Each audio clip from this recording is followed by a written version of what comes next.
All right, I've got a story for you.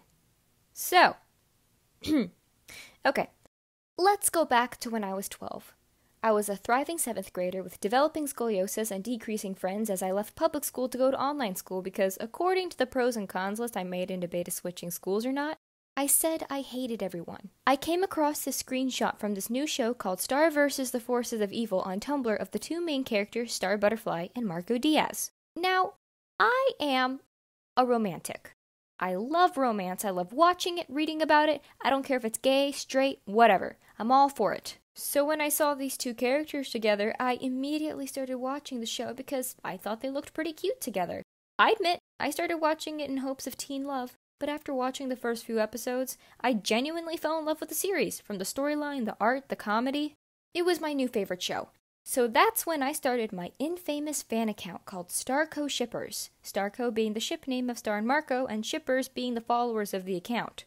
For the next 3 years, as the series progressed and the show was renewed for more seasons, I posted post after post of opinions and theories from me and other people in the fandom as we discussed our headcanons and analyzed every frame of every episode possible.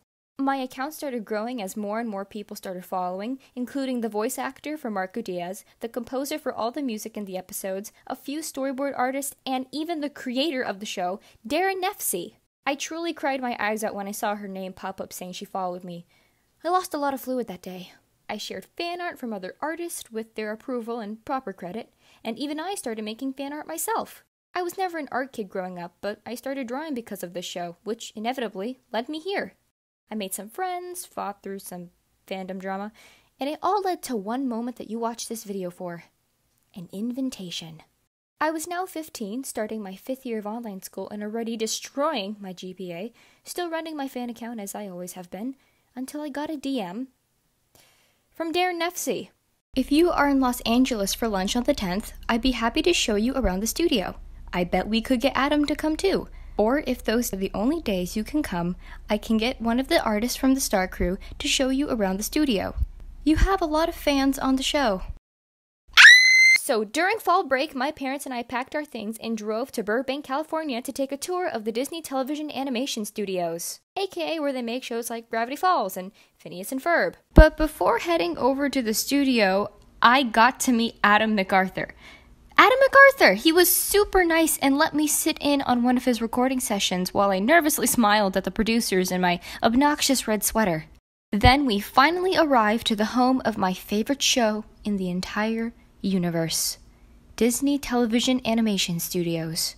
Now, when you enter these places, there are a lot of spoilers. So, obviously, I had to sign a contract saying I'd keep my mouth shut and whatever I saw there wouldn't leave the studio. And the contract they gave me was literally the cutest thing I've ever seen. They showed me their cubicles and how they board each episode from beginning to the final product, and they even let me see an episode that didn't come out until a month later. After touring the studio a little more, my tour guides, aka the storyboard artists who work on the show, asked me if I wanted to go to lunch with them, so we all hauled to the Disney cafeteria across the street and had some casual small talk. They gifted me with tattoos, posters, and a shirt with a handwritten note from the creator herself. We said our goodbyes, and I went to my hotel room and cried for a very long time. Did I deserve this? No. Are there people out there with actual talented potential who should have been invited instead? Yes. If you have a fan account or a stan account, just keep doing it. If you're having fun posting theories or fan art and it brings you genuine happiness, then it's not a waste of time. As much as the internet is a problematic place, it's also filled with nerds just like you. Nothing that brings you happiness is a waste of your time. Not even a fan account.